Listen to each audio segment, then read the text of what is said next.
ہم کہتے ہیں ہر ایک کو ایک ہی تلوار سے ہانکے. یہ نہیں ہے کہ اب آج مردہ والا مسئلہ یہ ہے. اس پہ میرا کلپ چڑھ چکا ہے یوٹیوب کے اوپر. کیا وفات النبی صلی اللہ علیہ وآلہ وسلم بولنا گستاخی ہے؟ آخرت میں ان کو اجازت دیں گے محمد صلی اللہ علیہ وسلم. آخرت میں آج کی تاریخ میں ہم محمد صلی اللہ علیہ وسلم سے بھی نہیں مان سکتے. باقی لوگ کو تو چھوڑو, سنت اور باقی بابا لوگ کو چھوڑو, محمد صلی اللہ علیہ وسلم کو بھی ماننا ہمارے لیے حرام ہے. جو شخص مر چکا ہے ہم انہیں عزت کرتے ہیں, محمد صلی اللہ علیہ وسلم سے محبت کرتے ہیں, ان سے پیار کرتے, لیکن ان کی پوجا نہیں کرتے, ان کی عبادت نہیں. عبادت صرف اللہ کی. میرا خیال ہے 40,000 سے زیادہ لوگ ایک دن کے اندر دیکھ چکے ہیں یوٹیوب پہ اس ویڈیو کو. مور دین 40. ایک ایک چیز میں نے قرآن پاک سے 3 حوالے دیے ہیں, بخاری سے 5 حوالے دیے ہیں کہ صحابہ کرام نبی علیہ السلام کے لیے موت کا لفظ, وفات کا لفظ, خرج من الدنیا, فارق الدنیا, یہ سارے لفظ عام صحابی نہیں, حضرت ابو بکر, حضرت عمر, حضرت عائشہ, یہ لوگ بولنے والے تھے. قرآن پاک میں الفاظ موجود ہوئے ہیں. رہا یہ کہ یہ کہنا کہ نبی علیہ السلام مردہ ہیں, یہ الفاظ مناسب نہیں ہے. اس کی بجائے یہ لفظ استعمال کرنا چاہیے کہ نبی صلی اللہ علیہ وآلہ وسلم کو موت آ گئی ہے, آپ صلی اللہ علیہ وآلہ وسلم فوت ہو چکے ہیں, آپ صلی اللہ علیہ وآلہ وسلم اس دنیا سے جا چکے ہیں, اب آپ صلی اللہ علیہ وسلم قبر مبارک میں برزخی حیات کے ساتھ زندہ ہے. اور ڈاکٹر ذاکر نائک کو نبی علیہ السلام کی قبر مبارک کی حیات کا انکار نہیں کرتے. مجھے بتائیں, آپ نے ایمانداری سے بتانا ہے, کیا یہ لفظ اس طریقے سے کہ ڈاکٹر ذاکر نائک نے مینشن کیا ہو کہ نبی مردہ ہیں, نعوذ باللہ, مجھے کسی ویڈیو میں نہیں ملا. جھوٹ بول رہے ہیں. وہ یہ کہنا چاہ رہے ہیں کہ ڈاکٹر ذاکر نائک نبی علیہ السلام کو فوت شدہ مانتے ہیں. تو سر فوت شدہ تو صحیح مان رہے ہیں نا, نبی علیہ السلام کا جنازہ ہوا ہے نا. میرا کلپ چڑھا, یہ بھی جھوٹ بولا ہوا ہے. میں نے 5 حدیث کی کتابوں سے ثابت کیا نبی علیہ السلام کا جنازہ ہوا. ٹھیک ہے جی, نبی علیہ السلام کو غسل دیا مولا علی علیہ السلام نے, آپ کو کفن دیا گیا, آپ کو دفنایا گیا, آپ کی قبر مبارک موجود ہے, تو وفات تو ہوئی ہے. رہا وہ جو قرآن میں ہے وَلَا تَقُولُوا لِمَن يُقْتَلُ فِي سَبِيلِ اللَّهِ أَمْوَاتٌ, کہ جو اللہ کی راہ میں مارے جائیں انہیں مت کہو کہ وہ مردہ ہیں. اموات کا لفظ ہے, مت کہو. دوسری جگہ قرآن خود کہہ رہا ہے کُلُّ نَفْسٍ ذَائِقَةُ الْمَوْتِ. اچھا, خود قرآن کہہ رہا ہے نبی علیہ السلام کے بارے میں وَمَا مُحَمَّدٌ إِلَّا رَسُولٌ قَدْ خَلَتْ مِن قَبْلِهِ الرُّسُلُ أَفَإِن مَاتَ. موت کا لفظ نبی علیہ السلام کے لیے خود استعمال کر رہا ہے اللہ تعالیٰ. او قتل, یا قتل ہو جائیں, شہید کا لفظ بھی نہیں. یا میرا کلپ دیکھ لیں, میں نے ان کے 14 طبق نہیں 28 طبق روشن کر دیے, بلکہ 1400 طبق روشن کر دیے. 1400 سال میں اگر کہیں تھے نا طبق ان کے. میری بات مکمل ہونے دیں, بیچ میں نہ ٹوکا کریں, کیونکہ میں خبریں نہیں پڑھ رہا ہوتا. اس وقت جو اللہ کی تائید مجھے حاصل ہے نا, جو کچھ میرے دل میں آ رہا ہے میں وہ بیان کر رہا ہوں. میں نے کوئی رٹا نہیں مارا ہوا, نہ یہ کوئی فیبریکیٹڈ انٹرویو ہوتا ہے میرا کوسچن آنسر سیشن. اس لیے بیچ میں نہیں ٹوکنا, جب تک میں خاموش نہ ہو جو اس وقت آپ نہ بولیں. تو موت کا لفظ تو خود استعمال کیا. اب قرآن کس موت کی مخالفت کر رہا ہے؟ بیسیکلی کافر یہ کہتے تھے کہ یہ صحابہ جب شہید ہو رہے تھے نا, وہ کہہ رہے تھے دیکھو جوانی میں مر گئے, بچے چھوڑ گئے. اللہ نے فرمایا یار ان کو مردہ مت کہو, وہ اللہ کے لیے مرے, اللہ نے ان کو ایک اور زندگی دے دی ہے. یہ کافروں کو یہ بات بتائی گئی تھی کہ جو اللہ کی راہ میں مارے جائیں ان کو مردہ مت سمجھو, تم ان پہ افسوس کر رہے ہو, مر گئے, بچے چھوڑ گئے, بیویاں بیوہ ہو گئی, خاندان اجڑ گیا. نا نا, اللہ نے ان کو بہت بڑی زندگی دے دی ہے. باقی اگر اس کا کوئی یہ مطلب لے کہ دنیاوی اعتبار سے وہ مردہ نہیں تھے, اگر وہ مردہ نہیں تھے تو ان کی بیویوں نے نکاح کیوں کیے ہیں بعد میں؟ ام سلمہ کا جب خاوند فوت ہوا ہے تو اس نے نبی علیہ السلام کے ساتھ شادی کیوں کر لی ہے؟ امہات المومنین میں سے. خاوند کو مردہ ہی مانا ہوا ہے نا, زندہ بندے کی بیوی کسی دوسرے کے ساتھ شادی کرتی ہے, مانا ہوا ہے. نبی علیہ السلام کی بیویاں کو جو دوسروں سے شادی کی نہیں ہے, اس کی ریزن یہ نہیں ہے کہ نبی علیہ السلام کی مبارک زندگی ہے, نہیں, اس کی ریزن قرآن میں آئی ہے النبی اولا بالمؤمنین من انفسہم وازواجہ امہاتہم. نبی کی بیویاں امت کی مائیں ہیں, چونکہ ماں کے ساتھ نکاح نہیں ہو سکتا اس لیے وہ نکاح میں. ورنہ کیا نبی علیہ السلام کی وفات کے اوپر ان کی بیویوں نے سوگ نہیں کیا؟ سر سوگ کیا نا. حتیٰ کہ مسلم شریف میں آتا ہے کہ امہات المومنین نے اپنے بال بھی چھوٹے کرا کے کندھے تک کروا دیے تھے کہ ہمارا تو خاوند مر گیا, ہم تو زینت ہی نہیں کر سکتے کسی کے لیے. امہات المومنین تو پوری زندگی سوگ میں رہی ہیں حضور کی وفات کے بعد. تو سوگ جو ہے وہ فوت شدہ کا ہوتا ہے یا زندہ بندے کا؟ نام ذکر کرتے تھے رونا شروع کر دیتے تھے. دنیا سے تو فوت ہوئے ہیں نا. بخاری مسلم سے میں نے ثابت کیا ہے کہ حضرت ابو بکر صدیق کا جو پہلا خطبہ ہے بخاری کے اندر کتاب المغازی چیپٹر میں, انہوں نے آگے قرآن کی آیت پڑھی ہے انک میت و انہم میتون, بے شک اے نبی تمہیں بھی موت آنی ہے, تمہارے مخالفین کو بھی موت آنی ہے. پھر پڑھا وما محمد الا رسول, محمد تو نہیں مگر اللہ کے رسول. اگر یہ فوت ہو جائیں یا جنگ میں شہید کر دیے جائیں, شہید تو میں ترجمہ کر رہا ہوں, وہاں تھا موت آ جائے یا قتل کر دیے جائے, کہ دین چھوڑ دو گے؟ اور پھر آپ نے فرمایا الا لوگوں آگاہ ہو جو من کان یعبد محمدا فإن محمد قد مات, جو کوئی محمد کی عبادت کرتا تھا جان لے کہ محمد صلی اللہ علیہ وسلم مات کا لفظ ہے. مات کا ترجمہ کیا ہوگا؟ وصال شریف یا موت شریف؟ مات عربی کا لفظ نہیں, وفات کا لفظ بھی نہیں. آپ صلی اللہ علیہ وسلم کو موت آ گئی ہے. کسی سے ابھی نے نکاح جی آپ نے نبی علیہ السلام کو مردہ کہہ دیا, آپ گستاخ رسول ہو گئے, یا آپ نے کہہ دیا آپ صلی اللہ علیہ وسلم کو موت آ گئی, آپ گستاخ رسول ہو گئے. اور کہا من کان یعبد محمدا فإن محمد قد مات ومن کان یعبد اللہ, اور جو کوئی اللہ کی عبادت کرتا ہے فإن اللہ حی لا یموت, تو جان لو بے شک اللہ تعالیٰ کو ابھی موت نہیں آئے گی, وہ ہمیشہ زندہ رہے گا. مجھے پتہ ہے صحابہ میں کتنے لوگ نبی علیہ السلام کی عبادت کرتے تھے, تو حضرت ابوبکر صدیق نے یہ فرضی قصہ کہانی کیوں بنایا؟ ہم ان کو مثال دے دیں, کہتے ہیں جی یہ ساڑھے تو والی آیتاں لگاندے نے, وہ جڑی آیت ہے ہی کوئی نہیں سی, وہ پہلے حضرت ابوبکر صدیق نے خود بنائی. یہ آیت تھی کہ جو محمد کی عبادت کرتا تھا وہ جان لے کے اور محمد کی عبادت تو کوئی کرتا ہی نہیں تھا صلی اللہ علیہ وآلہ وسلم, نہ آج کوئی کرتا ہے.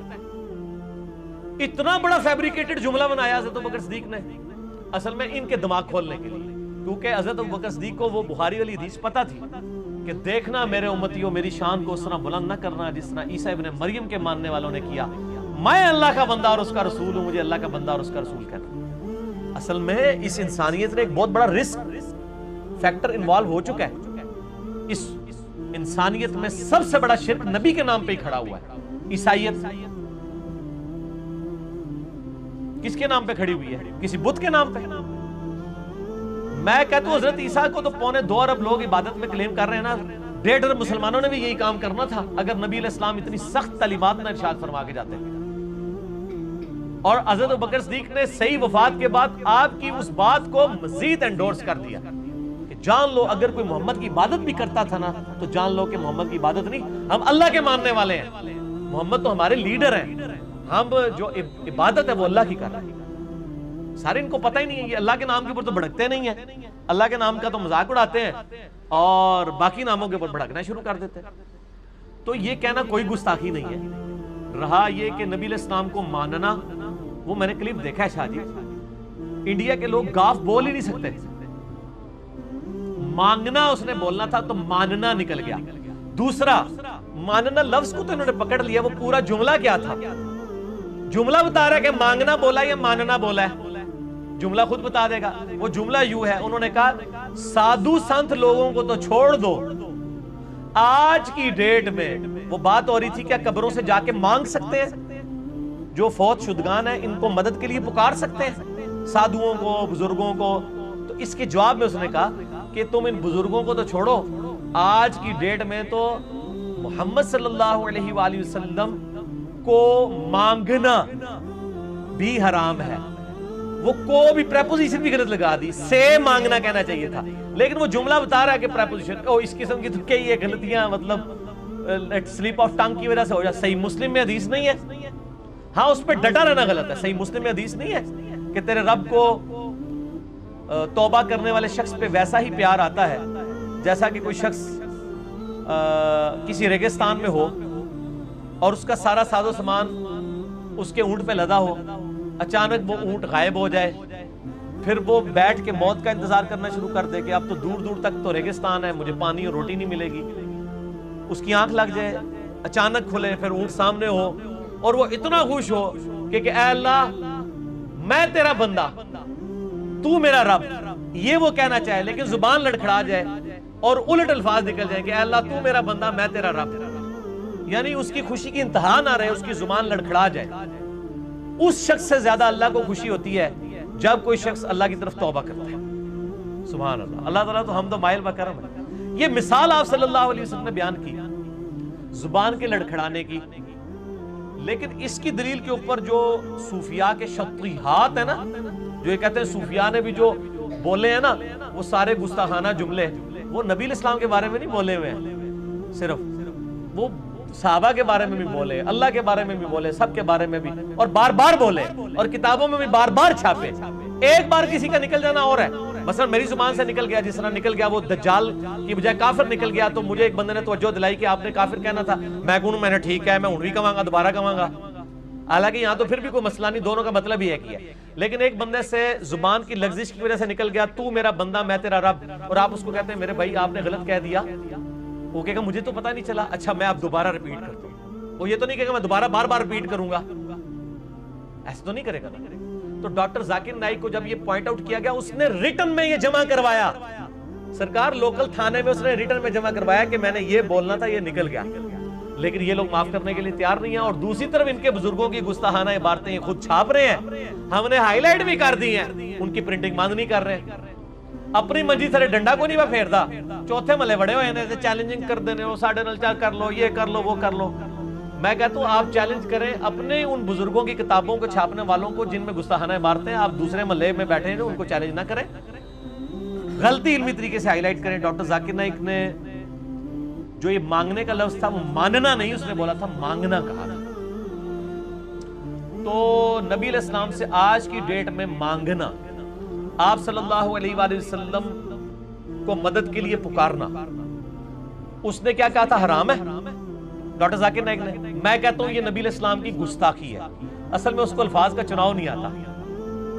اب میں جو لفظ کر رہا ہوں نا یہ صحیح جا کے فٹ ہوگا، آرام کی وجہ سے تو وہ آپ کو پتہ ہے توحید کے نام سے ان کو چیڑا ہے اس پارٹی کو، کہتے ہیں دیکھ لو نبی کا گستاخ ہو گیا۔ ہم آپ کو بتاتے ہیں آپ نبی علیہ السلام کے گستاخ ہیں جو نبی علیہ السلام سے آپ مانگ رہے ہیں، حالانکہ ہمارے نبی علیہ السلام ہمیں یہ تعلیم دے کے گئے ہیں کہ ہر مشکل اور پریشانی میں اللہ سے مانگنا ہے۔ آپ نبی علیہ السلام سے مانگ کر رسول اللہ کے بہت بڑے گستاخ بنتے ہیں، کیونکہ آپ کی تعلیمات کے خلاف ہے۔ آپ نے کہیں تعلیم فرمایا کہ میری قبر مبارک پہ آ کے مجھ سے مانگ لینا؟ صحیح بخاری میں 1010 نمبر حدیث ہے۔ نبی علیہ السلام کی وفات کے بعد حضرت عمر کے دور میں جب قحط پڑ گیا، سیدنا عمر نے دعا کی، انا کننا نتوسل الیک، اے اللہ، اے بخاری شریف، یہ دکھانے کی نہیں دکھانی نہیں ہے، اصل میں بتا رہا ہوں یہ پڑھی ہوئی نہیں ہے، پڑھی ہوئی ہے۔ اب میں اس میں سے وہ بخاری شریف چونکہ میرے سامنے ہے، میں 1010 نمبر حدیث کھول بھی لیتا ہوں کہ حضرت عمر کا کیا عقیدہ ہے کہ آج کی ڈیٹ میں نبی علیہ السلام سے مانگنا چاہیے کہ نہیں مانگنا چاہیے؟ ہاں جی، اللہم انا کننا نتوسل الیک بنبینا صلی اللہ علیہ وآلہ وسلم۔ قحط پڑ گیا، حضرت عمر نبی علیہ السلام کے چچا عباس ابن عبد المطلب کو لے کے نکلے اور کہا اے اللہ جب تک تیرے نبی ہم میں موجود تھے پہلے ہم ان کو تیری بارگاہ میں توسل کے طور پر پیش کرتے تھے، اور توسل کا مطلب کیا کہ ان کی دعا کی برکت سے بارش نازل ہوتی تھی۔ فتسقینا، تو ہم پہ بارش برسا دیا کرتا تھا، وَإِنَّا نَتَوَسَّلُ إِلَيْكَ بِعَمِّ نَبِيِّنَا،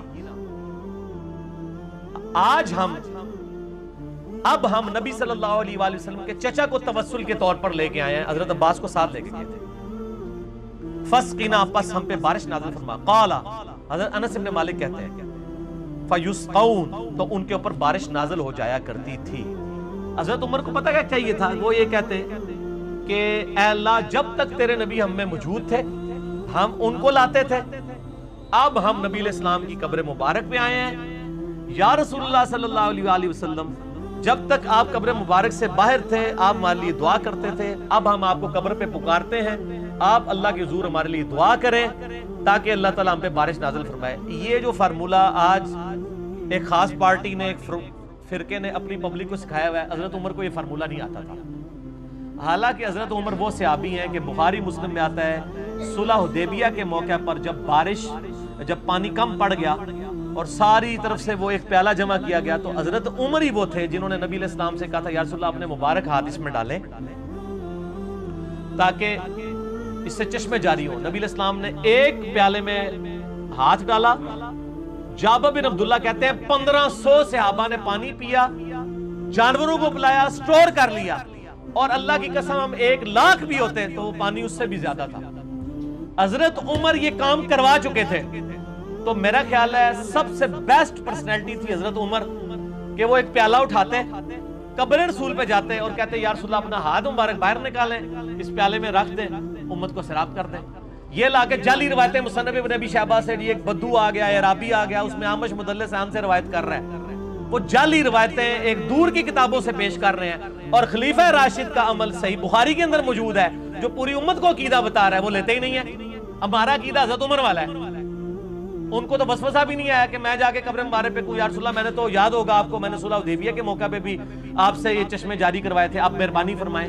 لیکن نہیں, آپ ذرا دیکھ لیں وہ فضائل اعمال کے اندر بھی تبلیغی جماعت کی کتاب اور فیضان سنت دعوت اسلامی کی کتاب بریلوی دیوبندی دونوں نے اپنی کتاب میں لکھا ہے کہ حضور کی وفات کے 550 سال بعد شیخ احمد رفاعی نے آگے قبر رسول پہ شعر پڑھے تو نبی علیہ السلام نے قبر مبارک سے ہاتھ باہر نکال دیا. کتنا بڑا جھوٹ ہے. اماں عائشہ کے لیے تو ہاتھ نہیں نکلا, سیدہ فاطمہ کے لیے تو ہاتھ نہیں نکلا جب اماں عائشہ جمل کے لیے گئی ہیں. بعد میں جو شرمندہ ہوئی اس وقت نبی علیہ السلام روک لیتے. یہ سب جھوٹ فیبریکیٹڈ واقعات ہیں. بالکل آج کی ڈیٹ میں نبی علیہ السلام کیا کسی بھی فرشتے سے, کسی بھی مرے ہوئے بندے سے, چاہے وہ کوئی نبی ہو, فرشتہ ہو, فرشتے کو خیر بیچ میں سائڈ کر دیں, کوئی جن ہو, کوئی بزرگ ہو, اس سے مانگنا گستاخی ہے نبی علیہ السلام کی شان میں, کیونکہ نبی علیہ السلام نے یہ تعلیم نہیں فرمایا. میں اجازت دو. اور اس کے اوپر میرا ڈیٹیل لیکچر ہے. مسئلہ نمبر 3, دعا صرف اللہ ہی سے. جتنے دھوکے انہوں نے دیے ہوئے اس پہ, ان کے جواب آپ نے مجھ سے نہیں لینے, کیونکہ وہ 1.5 گھنٹے میں نے دیے ہوئے ہیں. اور میرا ریسرچ پیپر ہے دعا صرف اللہ ہی سے, ahlsunnatpak.com سے ڈاؤن لوڈ کریں, اور اسی کی ایکسٹینشن ہے وسیلہ اور توسل کے صحیح احکام و مسائل. وسیلے کو ہم بھی مانتے ہیں, لیکن آپ والا وسیلہ نہیں, حضرت عمر والا وسیلہ جو انہوں نے بتایا وسیلے کا مطلب کیا ہے. آج اللہ کے نبی دنیا میں موجود ہوں, ہم کسی کے پاس اپنا مسئلہ نہیں لے جائیں گے, ڈائریکٹ نبی علیہ السلام کے پاس لے کے جائیں گے. لیکن نبی علیہ السلام کی وفات کے بعد سقیفہ بنی ساعدہ میں اختلاف ہوا, حضرت علی نے 6 مہینے تک بیعت نہیں کی ہے, حضرت ابوبکر نے اپنا مقدمہ قبر رسول پہ پیش نہیں کیا. 6 مہینے تک تو اختلاف رہا ہے نا. اختلاف کیوں رہا ہے؟ 1 منٹ میں حل ہو سکتا تھا, قبر رسول پہ جا کے فیصلہ کروا لیتے. ان کے دماغ میں بھی نہیں تھا کہ نبی علیہ السلام سے یہ کمیونیکیشن ہو سکتی ہے. حضرت فاطمہ فدق کا مسئلہ ہوا, یہ کہتے ہیں جو قبر رسول پہ جا کے کہتے ہیں, نبی علیہ السلام ایک آواز دیتے, کسی کی جرت نہیں تھی بات کر سکتا. ان کو پتا تھا کہ اب نبی کے ساتھ ہماری کمیونیکیشن قیامت تک نہیں ہو سکتی. بالکل جھوٹے عقیدے انہوں نے گھڑے ہیں. اس لیے آپ کو کسی حدیث میں خلفاء راشدین کے بارے میں نہیں ملے گا, بلکہ اس کے الٹ ملے گا. بخاری مسلم میں حدیث ہے, نبی علیہ السلام کی مبارک زندگی میں 70 صحابہ کو دھوکے سے شہید کر دیا گیا. وہ جب شہید ہونے لگے انہوں نے کہا اے اللہ ہمارے نبی کو ہمارے حال کی خبر کر دینا.